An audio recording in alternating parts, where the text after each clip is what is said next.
अक्टूबर 13, 1972 को एक बिल्कुल नॉर्मल फ्लाइट जो है वो सैंटियागो जो कि एक इलाका है उसके लिए जाती है।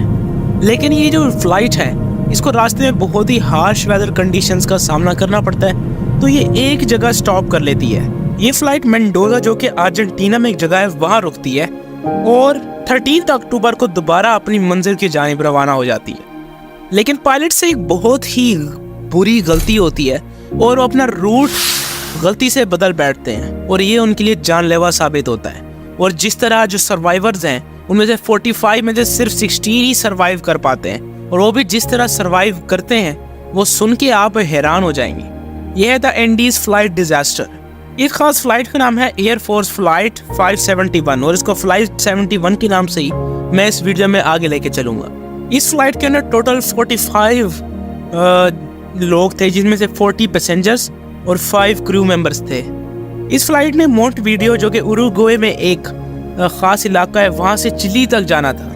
ये अपने प्लान रूट से लॉन्च ऑफ होती है टू टेक ऑफ होती है। उसका प्लान ही होता है कि जो एंडीज है जो कि एक बहुत ही हाईली माउंटेनियस एरिया है, वहाँ के हाईएस्ट पीक से बचते हुए अपनी मंजिल की जानिब चलना। जैसे कि मैं पहले बता चुका हूँ, एक जगह स्टॉप करने के बावजूद वो दोबारा अपनी फ़्लाइट टेक ऑफ करते हैं एक और दिन, और जब वो टेक ऑफ करते हैं तभी वेदर कंडीशंस कोई अच्छी नहीं होती और यही गलती उनके लिए जानलेवा साबित होती है।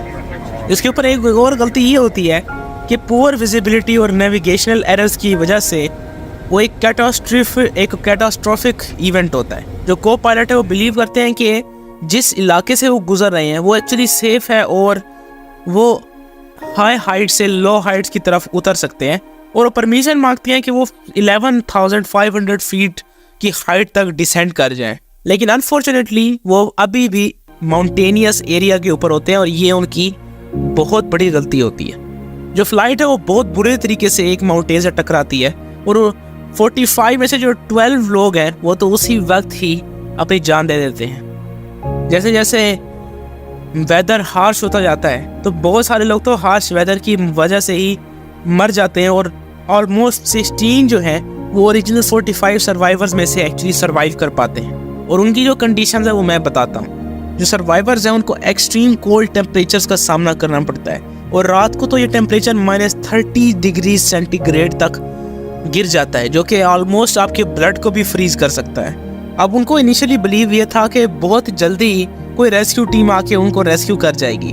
बहुत सारे एयरप्लेन्स जो हैं वो इस इलाके से गुजरे और बहुत दफ़ा उन्होंने कोशिश की इनको अपनी तरफ अट्रैक्ट करने की, लेकिन किसी ने भी उनकी तरफ मुड़ के नहीं देखा। जैसे जैसे उनका लगेज और उनके फूड आइटम्स ख़त्म होते जाते हैं उनको बहुत ही एक डिस्परेट सी चॉइस करनी पड़ती है, और वो चॉइस है कैनिबलिज्म।